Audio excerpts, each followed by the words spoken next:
আসসালামু আলাইকুম। সবাইকে শুভেচ্ছা জানাচ্ছি মাসুম মাহবুব। আমার দর্শকরা অনেক সময় প্রশ্ন করেন সাউন্ড কম পান। লাইভ সম্প্রচারের ক্ষেত্রে আ অডিওকে বুস্ট করা বা অডিওকে একটু পারফেক্ট করার আসলে সুযোগ থাকে না।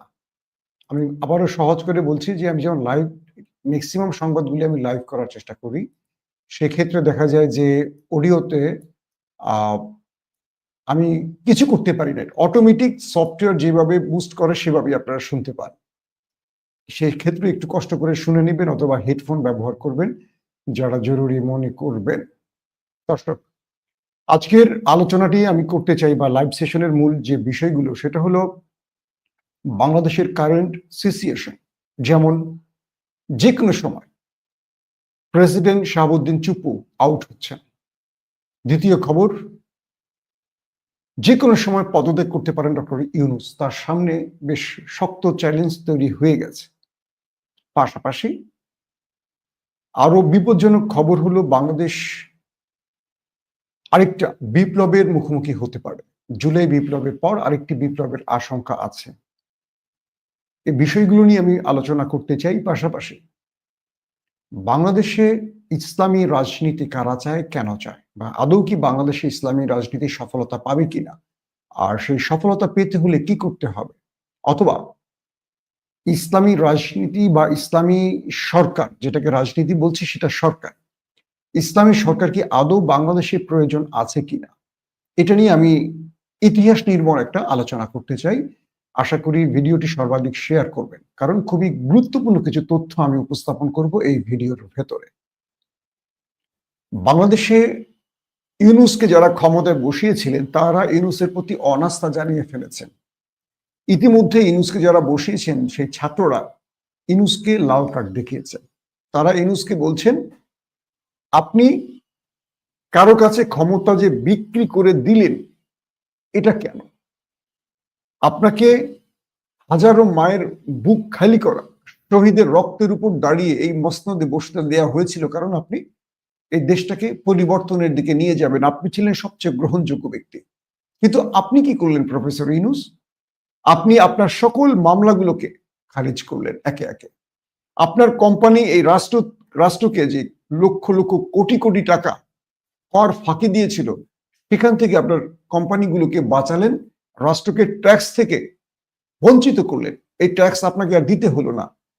কোটি কোটি টাকা আপনি রাষ্ট্রকে ফাঁকি দিলেন এই ক্ষমতায় বসে। আপনার আত্মীয় স্বজনকে গুরুত্বপূর্ণ পদে বসালেন। তারপর আপনি মানবাধিকার কমিশন নামে বাংলাদেশে পশ্চিমাদের একটা কি বলবো খুঁটি বাংলাদেশে গেড়ে দিলেন এবং পশ্চিমাদের যেইটুকু খুশি করানোর আপনি করলেন। এবার আপনি চলে যাবেন, কারণ আগামীতে এই দেশে আপনাকে ব্যবসা করতে হবে। তাই যারা ক্ষমতায় আসতে পারে তাদেরকে আপনি খুশি করাচ্ছেন। এটা হলো যারা বিপ্লবের প্রধান অংশীজন, আমাদের বৈষম্য বিরোধী আন্দোলন বা যারা রাজপথ থেকে ফাইট করেছেন তাদের অভিযোগ ইউনূসের বিরুদ্ধে। তার মানে ইউনূসকে যারা বসিয়েছেন তারা হতাশ হয়ে গেছেন এবং তারা ইউনূসকে লাল কার্ড দেখিয়েছেন। কিছু কিছু মাধ্যম বলছে, সূত্র বলছে যে ইউনূস তিনি যে কোনো সময় পদত্যাগ করতে পারেন, কারণ তার প্রতি প্রতিটা দলের যে অনাস্থা, এটা তার বাংলাদেশে তার যে এত বছরের অর্জন, এই অর্জনকে ম্লান করে দিয়েছে। তাই ইউনূস যেমন একটি বড় দলকে পারছে না কোনো কিছুতে রাজি করাতে, আবার তেমনি তিনি পারছেন না সাহস করে কোনো সিদ্ধান্ত নিতে রাষ্ট্রের পক্ষে। এই বিষয়গুলো তাকে চরমভাবে টেনশনে ফেলে দিয়েছে এবং তিনি সেখান থেকে কি বলবো পদত্যাগ করতে যাচ্ছেন এমনও গুঞ্জন আছে। দর্শক, এবার প্রশ্নটি হলো যে বাংলাদেশে আরেকটি বিপ্লব আসবে কি আসবে না? জুলাই বিপ্লব যারা ঘটিয়েছিলেন প্রথমে তাদেরকে আমরা গোনাই ধরিনি, কি করবে, এরকম তো বাংলাদেশে বহু কিছু হয়েছে, কি আর হবে। শেষ পর্যন্ত দেখলাম তারাই হাসিনাকে তাড়ালো, যেটা বাংলাদেশের প্রধান প্রধান রাজনৈতিক দলগুলো পারেনি 16 বছরে। তার মানে তাদের মধ্যে এমন কিছু ছিল যে তারা পেরেছে। তো তারাই আবার আরেকটা বিপ্লবের হুমকি দিচ্ছে এই দেশকে। তার মানে তারা বলছে যে আমরা যে কারণে জুলাই বিপ্লব ঘটিয়েছি তার একটি কারণ নির্বাচন নয়, তার অজস্র কারণ ছিল।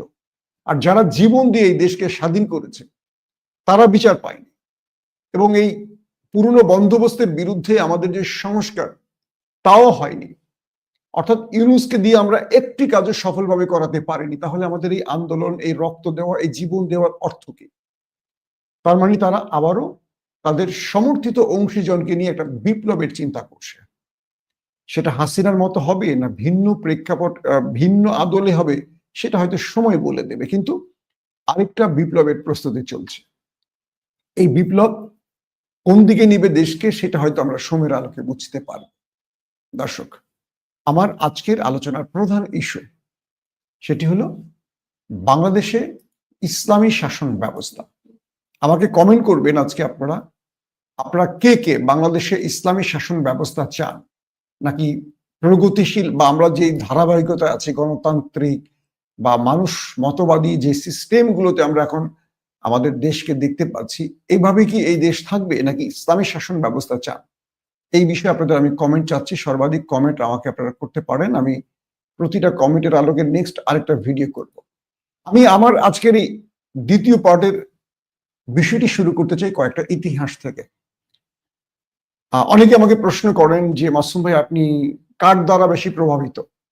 আমি কয়েকজন ব্যক্তির দ্বারা প্রভাবিত, তার মধ্যে নাজিমউদ্দিন আরবাকান, তুরস্কের একজন মহান নেতা, এবং আমি আল্লামা ইকবাল, আমার কাছে একজন বড় দার্শনিক, আমি তার দ্বারা প্রভাবিত। তার হিউজ পড়া বই পড়ে আমার মধ্যে এটা যথেষ্ট প্রভাব পড়েছে, আমার চিন্তা চেতনা।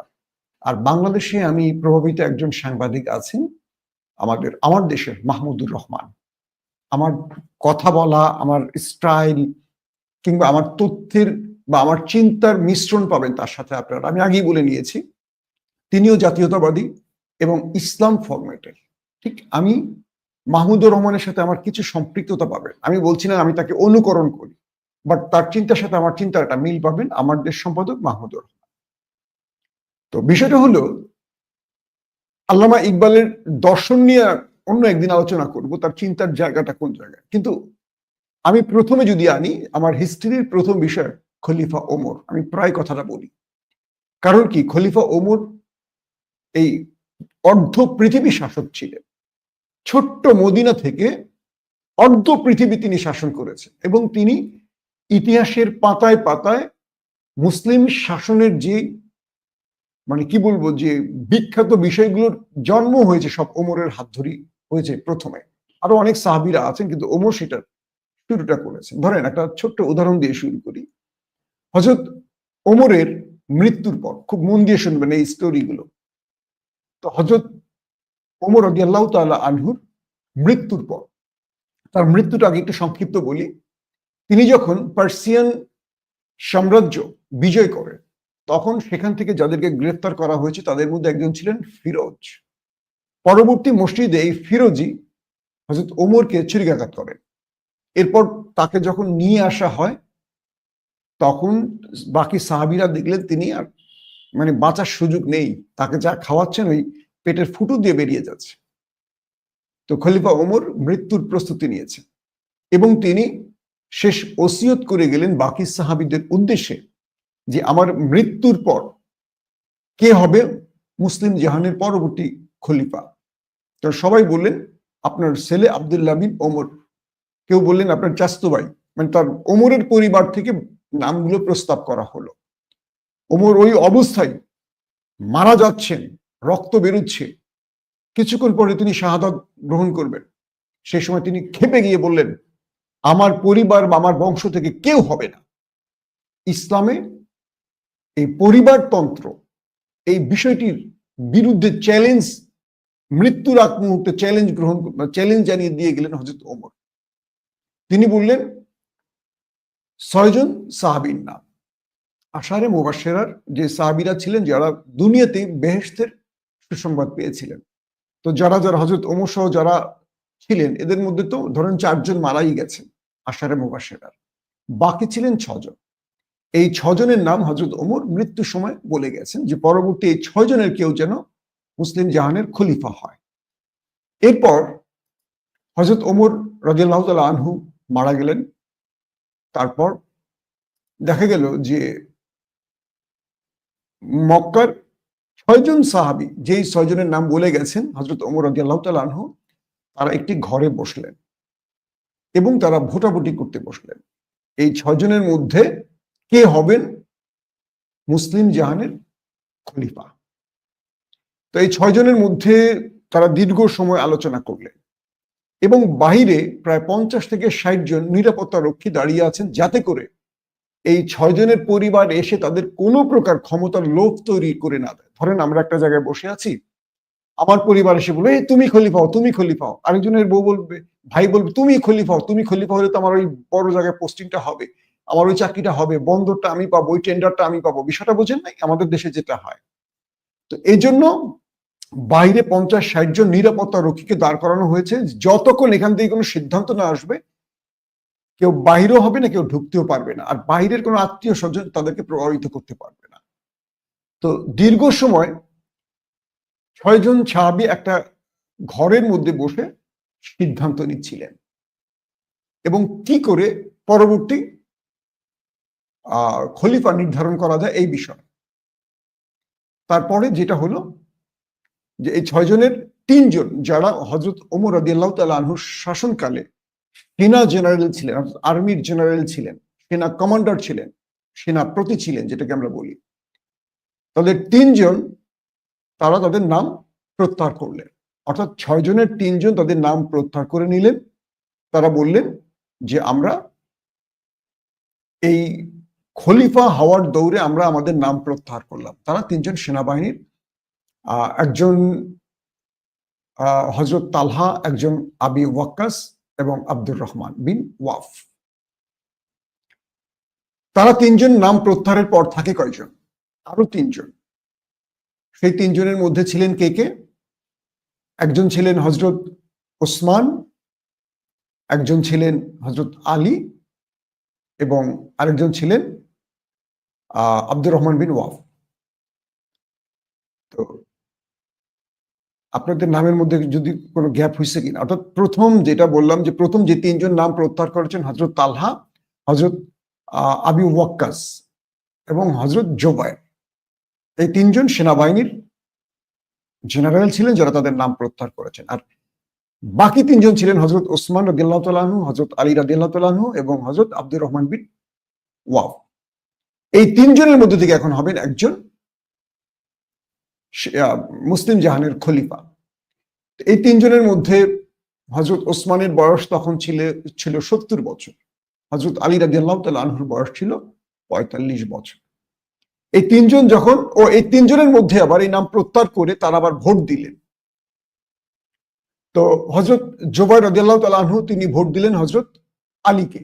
যে 3 জন তাদের নাম প্রত্যাহার করেছেন তারা ভোট দিলেন বাকি 3 জনকে। তো এর মধ্যে হযরত জুবায়ের রাদিয়াল্লাহু তাআলা আনহু ভোট দিলেন হযরত আলী রাদিয়াল্লাহু তাআলা আনহুকে। হযরত তালহা তিনি ভোট দিলেন ওসমান রাদিয়াল্লাহু তাআলা আনহুকে এবং সাদ বিন আবি ওয়াক্কাস তিনি ভোট দিলেন আব্দুর রহমান বিন ওয়াফকে। দিয়ে তাদের নাম প্রত্যাহার করলেন, মানে তারা নিজেরা সরে গেলেন। তার মানে 3 জনই, বাকি 3 জন একটা একটা করে 3টা ভোট পেলেন। বাইরে মুসলিম জাহানের হাজারো মানুষ অপেক্ষায় কে হবেন নতুন খলিফা। তারপরে এই 3 জনের মধ্যে আব্দুর রহমান বিন ওয়াফ তিনি তার নামটি প্রত্যাহার করে নিলেন, বলেন যে আমি মুসলিম জাহানের খলিফা হওয়ার বিষয় থেকে আমার নামটি প্রত্যাহার করলাম। আর বাকি থাকলো কে? 2 জন। খেয়াল করছেন? হযরত উসমান এবং হযরত আলী রাদিয়াল্লাহু তাআলা আনহু। তারপর পুরো দায়িত্ব নিয়ে নিলেন কে? মিস্টার না, হযরত আব্দুর রহমান বিন ওয়াফ তিনি এবার দায়িত্ব নিলেন যে কিভাবে এই নির্বাচনটি এই 2 জনের মধ্যে থেকে এখন নির্ধারণ করা হবে। আব্দুর রহমান বিন ওয়াফ তিনি মক্কার নারীদের কাছে গেলেন, যুবকদের কাছে গেলেন, বড় বড় স্কলারদের কাছে গেলেন, সবার কাছে গেলেন। আলী রাদিয়াল্লাহু তাআলা আনহু এবং ওসমানের বিষয়ে সিদ্ধান্ত নিতে আব্দুর রহমান বিন ওয়াফ চলে গেলেন মক্কার মদিনার বিভিন্ন ব্যক্তির কাছে, গিয়ে সবার মতামত জানতে চাইলেন। অধিকাংশ লোক মতামত দিলেন যে হযরত ওমর রাদিয়াল্লাহু তাআলা আনহু ছিলেন একটু শক্ত মনের মানুষ, সাহসী, কিংবা যে কোনো বিষয় তিনি তড়িৎ সিদ্ধান্ত নিতেন, এবং এই পুরো মুসলিম মানে ছোট্ট মদিনাকে অর্ধ পৃথিবীতে আনতে তাকে অনেক বেশি সাহসী, শুধু না অনেক বেশি মানে তার রাগের জায়গাগুলো প্রকাশ করতে হয়েছে। ওমর ছিলেন এইরকম, ধরেন কেউ অনিয়ম করছে সঙ্গে সঙ্গে পদ থেকে সাসপেন্ড করে দিয়েছেন, কারণ কোমল মনের মানুষরা তো রাজ্য বিজয় করতে পারবে না। আল্লাহর এই চার সাহাবী, আল্লাহ রাসূলের চার সাহাবী চার রকম চিন্তার লোক ছিলেন, এটাই আল্লাহর কৌশল। তো অধিকাংশ লোক বললেন যেহেতু হযরত ওমর একটু শক্ত মনের মানুষ ছিলেন, তাহলে কোমল মনের হযরত ওসমান, তাহলে আমরা একটু ভেরিয়েশন আনি, কারণ আমাদের মুসলিম জাহানের এই বিশাল বিস্তীর্ণ ভূমি দখলে ওমরকে লেগেছে। এবার একটা সুশাসন শুধু না, মানুষের মধ্যে একটা সফটনেস তৈরির জন্য আমরা ওসমানকে চাই। তারপর তিনি সবার কাছ থেকে এই বিষয়টি জেনে এসে মসজিদে চলে গেলেন। মসজিদে গিয়ে সবার থেকে আব্দুর রহমান বিন ওয়াফ সব মতামত নিয়ে তিনি মসজিদে চলে গেলেন, মসজিদে নববীতে চলে গেলেন। ফজরের নামাজের পর অজস্র সাহাবীরা হাজির হয়ে গেলেন। আজকে আব্দুর রহমান বিন ওয়াফ খলিফার নাম ঘোষণা করবেন, বুঝতে পারছেন? তো পরে সবাই তাকিয়ে আছে তার দিকে, কি নাম ঘোষণা করবে, সবাই বসে আছে। কিন্তু একজন মানুষ দেখা গেল কি সবার পরে আসলেন। মানে আমাদের দেশে ক্ষমতার জন্য কত কিছু করে, আল্লাহু আকবার, মিথ্যাচার, গুম, খুন, খতম, ক্রসফায়ার, নদীতে এই যেটা শুরুতে বললাম, আর্মিদের, পুলিশদের, ডিবিদের, র্যাবদের ব্যবহার করে কত অজস্র মানুষ মেরেছে শুধু একটা ক্ষমতার জন্য। তো যখন আলী রাদিয়াল্লাহু তাআলা আনহুকে বললেন কাকে খলিফা বানালে আপনি খুশি হবেন, আলী বললেন ওসমানকে, হযরত ওসমানকে খলিফা বানান। ওসমানকে জিজ্ঞাসা করা হলো কাকে খলিফা বানাবো, হযরত আলীকে। বুঝতে পারছেন অর্ধ পৃথিবীর শাসক কে হবেন, কেউ হতে চাচ্ছেন না, কেউ হতে চাচ্ছেন না, কারো ক্ষমতার লোভ নেই। আহা মুসলমান। তো আব্দুর রহমান বিন ওয়াফ ফজর নামাজ শেষ করে সবাইকে নিয়ে বসলেন। দেখা গেল ওসমান মসজিদে ঢুকে দেখলেন জায়গা পাচ্ছেন, একদম পিছনে গিয়ে চুপ করে বসে রয়েছে।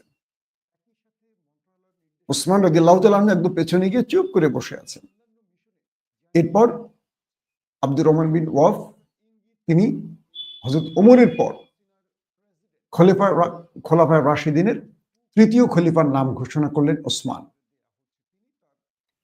ইসলামে এই যে হিস্ট্রিটা আমি আপনাদের শোনালাম, এটা তো আসলে একটা গাল গপন, এটা তো হয়তো অনেক।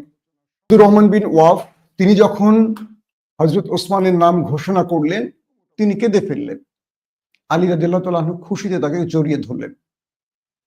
এভাবেই মুসলমানদের খলিফা নির্ধারণ করা হয়েছে এবং কেউ ক্ষমতার লোভী ছিলেন না। আজকে বাংলাদেশের দিকে তাকান।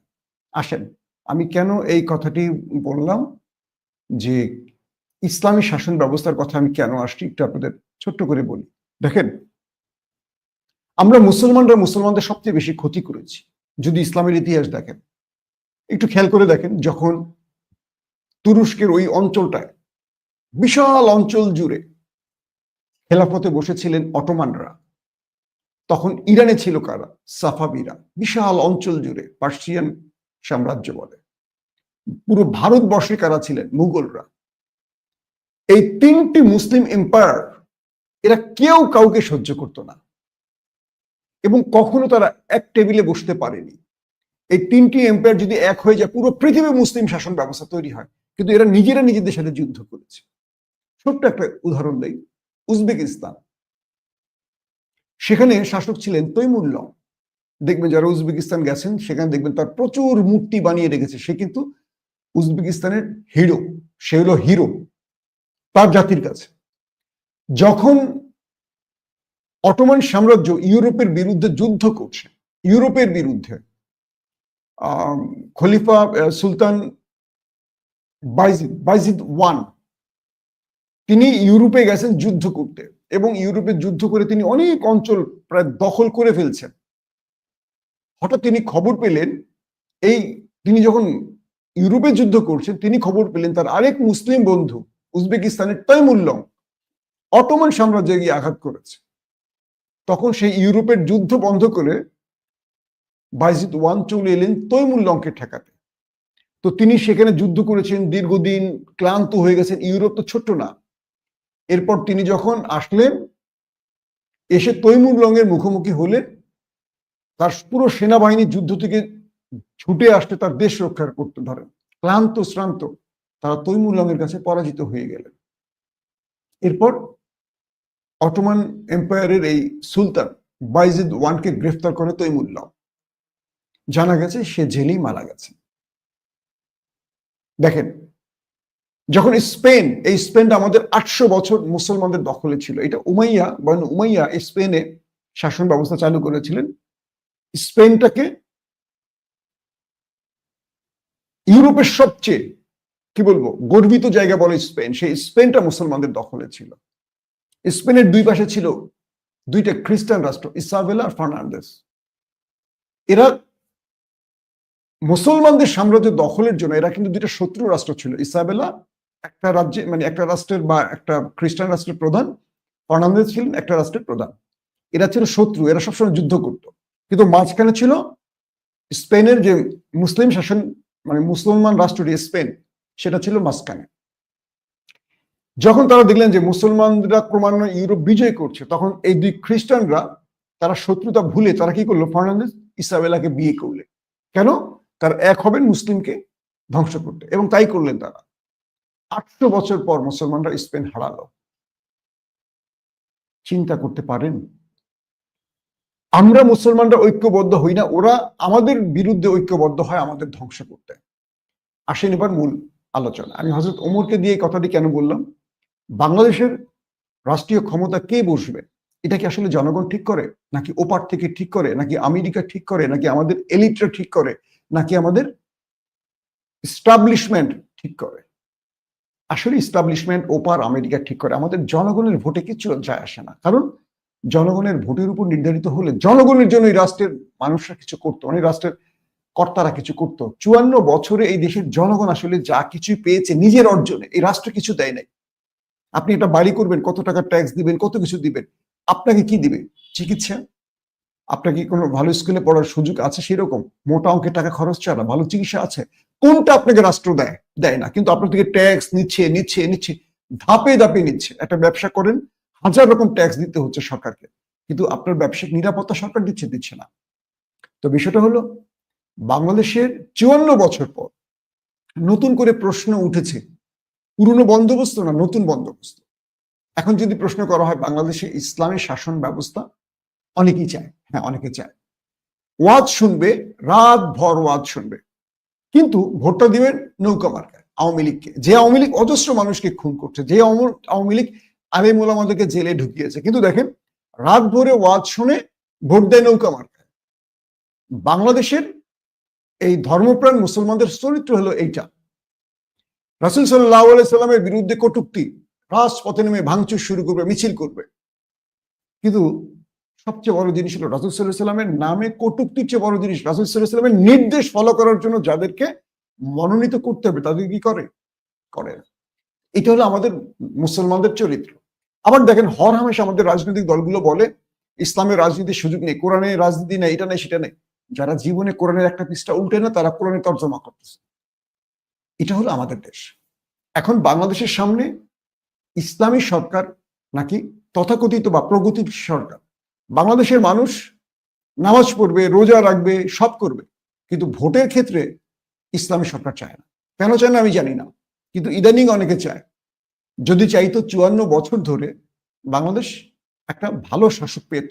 ইসলামী শাসক আমার কাছে খুব জরুরি না, একজন ভালো সৎ শাসক জরুরি। ধরেন একটা এক্সাম্পল দেই, 71-এ রাজাকার কি আলেমরা ছিলেন? আপনারা নিজেরা প্রশ্ন করেন, বা যারা বেঁচে আছেন 71-এ, আমি আমার বাবার থেকে শুনেছি, আমার যারা বাবা চাচাদের কাছ থেকে শুনেছি, রাজাকার ছিলেন কারা? রাজাকার ছিলেন স্বার্থান্বেষী একটা গ্রুপ। যারা আজকে আওয়ামী লীগের বড় বড় নেতা, তারাও রাজাকার ছিলেন, অনেক দলই রাজাকার ছিলেন। কিন্তু আলেমরা রাজাকার ছিলেন না।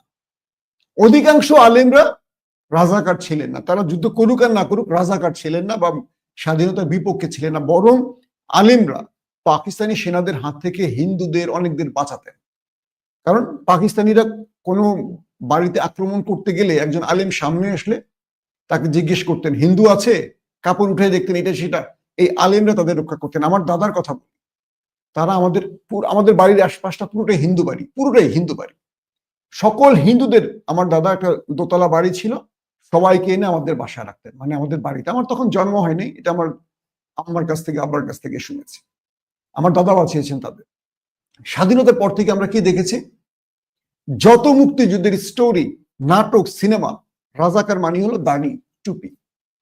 এই যে কালচারাল ফ্যাসিজম,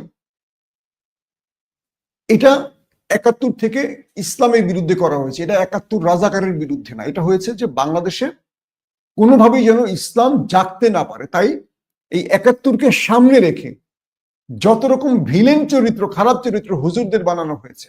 আর একটা প্রজন্ম আলেম ওলামাদের বিরুদ্ধে একটা ঘৃণা নিয়ে বড় হয়েছে যে আলেমেরা বোধহয় রাজাকার, আলেমেরা বোধহয় খারাপ, ধর্ষক, খুনি, এরকমই হয়। আসলে কি তাই? আজকের প্রজন্ম দেখছেন আলেমরা কি আসলে খারাপ না ভালো? একজন আলেম আর একজন আলেম ছাড়া মানুষ, এই দুজন মানুষের চরিত্র তো আপনারা নিজ চোখে দেখেন, কিন্তু নাটক সিনেমা কি দেখায়? ৭১ থেকে এই কালচারাল ফ্যাসিজম আমাদেরকে ধ্বংস করেছে, আমাদের মুসলিমদের, ইসলামী দলগুলোকে, আলেমদেরকে একটা জাতির কাছে, প্রজন্মের কাছে হিরো থেকে ভিলেন বানিয়ে ফেলেছে। তো এখন যারা ইসলামী রাজনীতি করেন বা যারা ইসলামকে ক্ষমতায় আনতে চান, তাদের কালচারাল ফাইটটা করতে হবে। কারণ কি, এটা যদি করতে না পারেন, এটা শুধু আমাদের এই দেশে এরকম না, এই কালচারাল বিপ্লবটা পুরো পৃথিবীতে হয়েছে। ইসলামোফোবিয়া, এটা কি 9/11 পরেই হয়েছে? আপনি দেখেন পৃথিবীর প্রতিটা দেশে ইসলামোফোবিয়া তৈরি করা হয়। কারা তৈরি করে? শুধু খ্রিস্টানরা, ইহুদিরা। বাংলাদেশে ইসলামোফোবিয়া নেই। হাসিনা গত 16 বছর ধরে জঙ্গি প্রমাণ করছে কাদেরকে? আলেমদেরকে, ইসলামী ব্যক্তিদের, এবং সেটা দিয়ে পশ্চিমাদের ম্যানেজ করে সে অবৈধ ক্ষমতা থাকার চেষ্টা করেছে। তার মানে আমরা মুসলমানরা আমাদের অবৈধ ক্ষমতার জন্য আমরা ইসলামোফোবিয়া তৈরি করছি না? পৃথিবীর প্রতিটি দেশে দেখেন ইসলামোফোবিয়া আছে। প্রশ্ন হলো, জামাত, চরমনাই, হেফাজত এরা ক্ষমতা আসতে পারবে? না, পারবে না। কেন পারবে না? এরা নিজেদের মধ্যেই ঐক্য নেই। ওই যে বললাম, তৈমুল্লং আক্রমণ করছে অটোমান এম্পায়ারকে, কিন্তু তারা যদি ওই সময় 3টা রাজ্য সালতানাত, সেটা ধরেন মুঘল, অটোমান, সাফাবি, তারা এক হয়ে যেত, তাহলে কি হতো? পুরো পৃথিবী তাদের দখলে যেত। কারণ পুরো পৃথিবীর সবচেয়ে বড় সাম্রাজ্য ছিল এই 3টি, তারা এক হতে পারে না। আমি সেটাই বললাম যে আজকে চরমনাই, হেফাজত, জামাত এক হতে পারবে না। অমুক নিজেকে বড় মনে করে, তমুক নিজেকে বড় মনে করে, ওদের কাছে হযরত ওমরের গল্পগুলো নেই, ইতিহাসগুলো নেই, ওরা হয়তো পরে ভুলে যায়, অথবা এগুলো মানে পড়ছে ইতিহাস বলার জন্য, মঞ্চে ওয়াজ করার জন্য, কিন্তু বাস্তব জীবনে তারা অনুসরণ করে না। কালচারাল বিপ্লবের জন্য অনেক বড় ফাইট করতে হবে আমাদের। তারপর আমাদেরকে মনে রাখতে হবে যে ন্যারেটিভ বাংলাদেশের তরুণ সমাজের কাছে পৌঁছে দেওয়া হয়েছে, ইসলামোফোবিয়া ছড়ানো হয়েছে, এর বিরুদ্ধে আমাদেরকে যথেষ্ট বড় শক্তিশালী নেটওয়ার্ক তৈরি করতে হবে। আমাদেরকে আগে নিজেদের মধ্যে ঐক্য প্রতিষ্ঠা করতে হবে। আপনি যদি ঐক্যবদ্ধ হন, ছোট ছোট স্বার্থকে জলাঞ্জলি দিতে পারেন, মনে রাখবেন আপনি দুর্বল হবেন না, আপনি সফল হবেন। কিন্তু র, মোসাদ, আদার্স ইন্টেলিজেন্স গুলো সব সময় কাজ করবে কি, এই ইসলামী দলগুলোর মধ্যে বিভ্রান্তি ছড়িয়ে তাদের একে অপরের মধ্যে কাদা ছোড়াছড়ি করিয়ে বিরোধ লাগিয়ে দেবে। যেমন কালকে কালের কণ্ঠ, জামায়াত 50টি আসন চায় বিএনপির কাছ থেকে। এইটা এখন হেফাজত আর চরমনায় যদি দেখে, আই হায়, 50টা আসন চেয়ে ওরা তাপস করে ফেলছে, তাহলে আমাদের কি হবে? এটা হলো ওই খেলা। খেলাটা কি? জামায়াত একটি আসনও চায়নি, কিন্তু জামায়াতের নামে নিউজটা তারা পরিকল্পিত করিয়েছে। কেন? যাতে তার কোয়ালিশনের বাকিরা জামাতকে অবিশ্বাস করে। এখন চরমনায় যদি এটুকু বোঝে না জামাত এরকম দল না, কি বলে, হেফাজত যদি বলে যে না এরা এরকম না, ওদের এই মিথ্যাচার আমরা কান দেব না, তাহলে এরকম নিউজ বন্ধ হয়ে যাবে। যখন দেখবে কিরে লাভ তো নয়, কিন্তু যখন ওরা লাভ পেয়ে যাবে, কিরে আমি তো মিথ্যা দিয়ে ওদেরকে বিভাজিত করে ফেলেছি, ওরাই কাজ আরো করবে। তাই আমি বলছি যে বাংলাদেশে ইসলামী শাসন দরকার, কিন্তু বাংলাদেশে ইসলামী শাসন আসবে না। ওই যে বলবেন পশ্চিমারা চায় না বলে এই না, পশ্চিমারা চায় না যদি হয়, মানে পশ্চিমারা না চাইলে যদি না হয়, তাহলে আফগানিস্তানে আসলো কি করে? আফগানিস্তানের বর্তমান শাসক যারা তালেবান রয়েছে, তারা তালেবানের বিগত 30-40 বছরের শাসন আমলে সবচেয়ে বেস্ট সময় পার করছে এখন, আফগানের মানুষরাও পার করছে। তো আফগান পুরো আমেরিকার নেটোর বিরুদ্ধে লড়াই করে টিকে থাকতে পেরেছে না, এখন সমস্ত দেশ আফগানে আসতে চায়, চীন আসতে চায়, রাশিয়া আসতে চায়, আমেরিকা আসতে চায়, সবাই তাদের কাছে ধর্ণা দিচ্ছে। কারণ কি? কারণটা হলো কি জানেন? আমাকে আপনাকে একটা জিনিস মনে রাখতে হবে, ইসলামী শাসন ব্যবস্থা প্রতিষ্ঠার জন্য আগে নিজের মধ্যে ইসলাম আনতে হবে। জামায়াতকে বলবো, চরমোনাইকে বলবো, হেফাজতকে বলবো, বা বাকি দলের যারা ইসলাম বিশ্বাসী তাদের বলবো, দেশের মানুষকে কালচারাল বিপ্লবে বা কালচারাল ফ্যাসিজমের বিরুদ্ধে আগে নিজেদের সচিত্র অবস্থানটা নির্ণয় করেন। কারণ 54 বছর ধরে আলেম ওলামাকেই রাজাকার বলা হয়েছে। এটা যে মিথ্যা, এটা প্রমাণে কাজ করে না, শুধু বক্তব্য দিয়ে না, এটার জন্য অনেক কাজ করতে হবে আপনাদের। দ্বিতীয়, ঐক্যবদ্ধ থাকার জন্য ছোট ছোট স্বার্থ ত্যাগ করার অভ্যাস তৈরি করেন। প্রথম দায়িত্ব, আলেমরা ঐক্যবদ্ধ না হলে বা আলেমরা বিভাজিত হলে মুসলিমরা যে ক্ষতিগ্রস্ত হয় আর তার জন্য আল্লাহকে জবাবদিহি করতে হবে আর তার জন্য যেন দোজখে যেতে হবে, এই মেসেজটাকে ক্লিয়ার করেন। কারণ বিএনপি বলেন, আওয়ামী লীগ বলেন, তারাও মুসলমানরাই রাজনীতি করে। তারাই তো বুঝতে হবে যে আরে আমি যে রাজনীতি করি এটা তো মানুষ মতবাদী রাজনীতি, কালকে আমার মৃত্যুর পরে আমি আল্লাহকে কি জবাব দিব। এই মেসেজটা কি তাদের কাছে যায়? জামাত মনে করে তারাই বেঁচে যাবে, চরমোনাই মনে করে তারাই বেঁচে যাবে, বাকি সব দোজখে। হেফাজত মনে করে তাই, আবার তারা মনে করে বিএনপি আওয়ামী লীগ কাফের। আসলে তা নয়। যদি বিএনপি শাসন ব্যবস্থা, যেমন জিয়াউর রহমান, তিনি একজন ইসলামী শাসকের চেয়েও ভালো কাজ করেছেন বাংলাদেশে, তার নামের সঙ্গে ইসলাম থাকা লাগবে না। যেমন রজব তৈয়ব এরদোয়ান, তিনি ইসলামী রাষ্ট্র প্রতিষ্ঠা করেননি, কিন্তু তিনি কাজ করছেন ইসলামের জন্য। আসলে ইসলাম রাষ্ট্র প্রয়োজন অপ্রয়োজন না, একজন মুসলিম শাসক হযরত ওমর রাদিয়াল্লাহু তাআলা তার মতো আমরা হতে পারবো না, ঠিক আছে, কিন্তু তার আদর্শগুলো আমরা নিতে পারি তো। আগামী দিনে যদি তারেক রহমান ক্ষমতায় আসেন, তিনি যদি বলেন একটি আইন আমরা ইসলামের বিরুদ্ধে করব না, আমাদের দেশে মুসলমানদের এই ধারাবাহিকতা, হিন্দুদের জন্য এইটা ওইটা, একটা ইসলামী বিধান অনুযায়ী তিনি নিয়ম জারি করে দেন, এটা কি ইসলামী সরকার হোক আর যাই হোক, মানুষ চাইবে না? অবশ্যই চাইবে। মানুষকে জামাতকে ক্ষমতায় বসানো লাগবে না, তারেক রহমানই যথেষ্ট। কিন্তু আওয়ামী লীগ যা করেছে, আগামীতে বিএনপি যদি তার চেয়েও খারাপ কিছু করে, তখন মানুষ ইসলামী সরকার চাইবে। তাই আগামীতে ইসলামী দলগুলোর যে ন্যারেটিভ দরকার বা ইসলামী দলগুলোর যে টার্গেট দরকার, সেটি হলো তারা কি করতে চান, তারা কি করতে পারেন, আর ইসলামী শাসন ব্যবস্থা আসলে কি আমূল পরিবর্তন আসবে, এটা জাতিকে মেসেজ দিতে হবে। ওয়াজের মাঠ না, এটাকে বিভিন্ন ক্ষেত্রে প্রতিটা জাতির কাছে এই মেসেজ পৌঁছে দিতে হবে। দর্শক, এটা নিয়ে আমি আরেকদিন কথা বলবো, আজকে আর লম্বা করব না। প্রত্যেকে ভালো থাকবেন। আল্লাহ হাফেজ।